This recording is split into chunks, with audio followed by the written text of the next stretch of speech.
Hello, my name is Lindsay Reed, and I am here with the Leaders for Christ. We're going to be discussing new technology.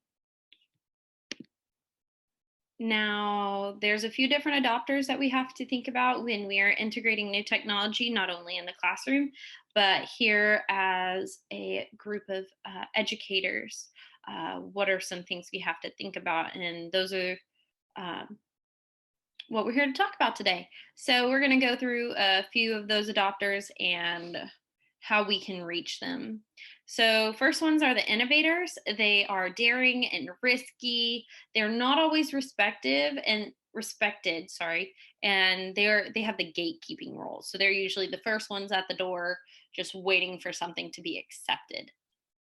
Next, we have the early adopters. These are the ones that they're gonna lift off a company or a new idea, or they stamp the approval for other people to jump on board, um, and they are well respected. The early majority, they adopt the new ideas before an average member. They do think through them more than the early adopters or the innovators. I apologize. But they are not the leaders. The early adopters would be the leaders.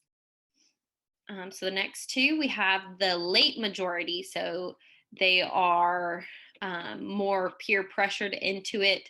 They are very skeptic of new ideas and new information, such as technology, and such as that.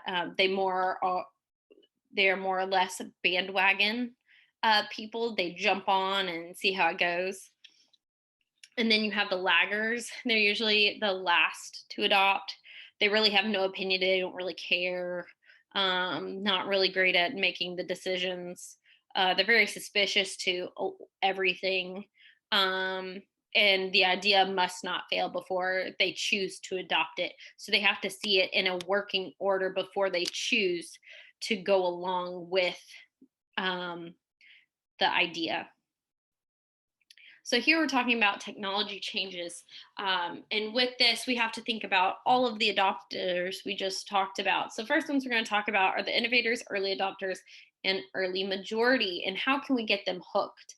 So the first thing is they need to know the benefits. How is this going to benefit them? How are they going to profit from this?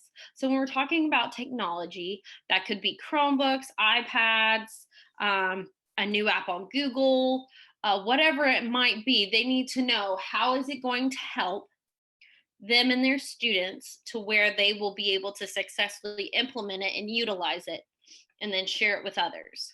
So one way we can do that is create a pros and cons list with them so that they can see it visually.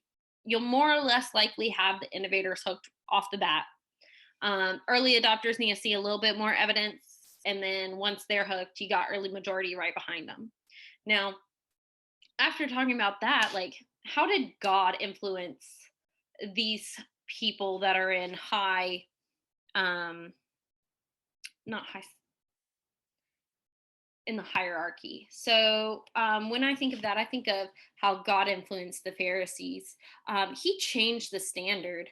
So the Pharisees were the people in charge at the time, and God not only changed their view on, not necessarily their view, but he changed the people's view on the Pharisees' opinions, because at that time their way of worshiping changed when when Jesus came into the picture.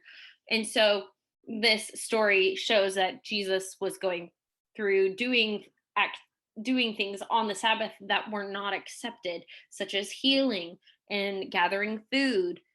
And so he was like, well, there's not necessarily a need for that. I'm here. And so he was able to show that with him, you don't need to worry anymore, which is great. So the next ones is getting the late majority and laggers on board with technology changes. How can we do that?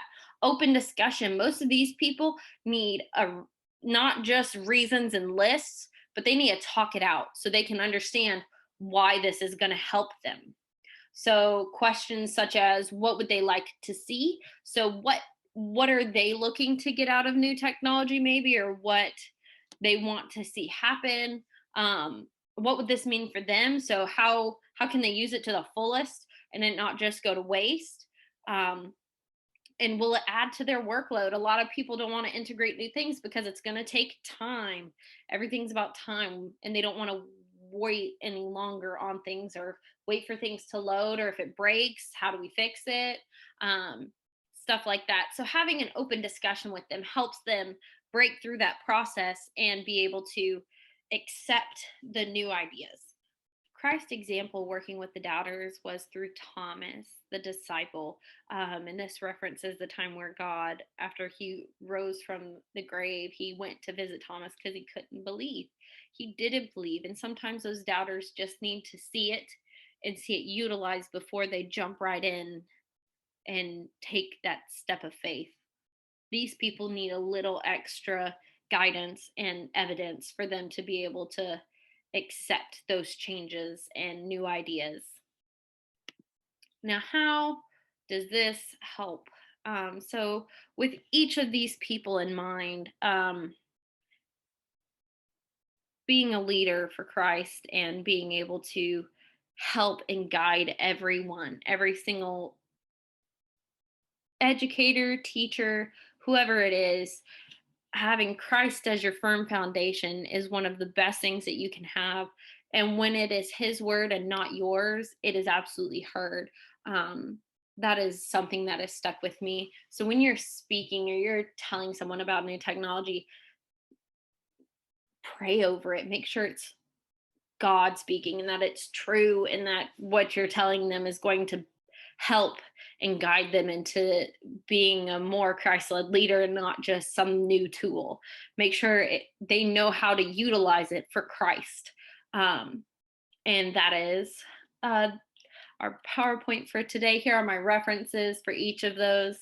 Thank you for listening. Stop by again.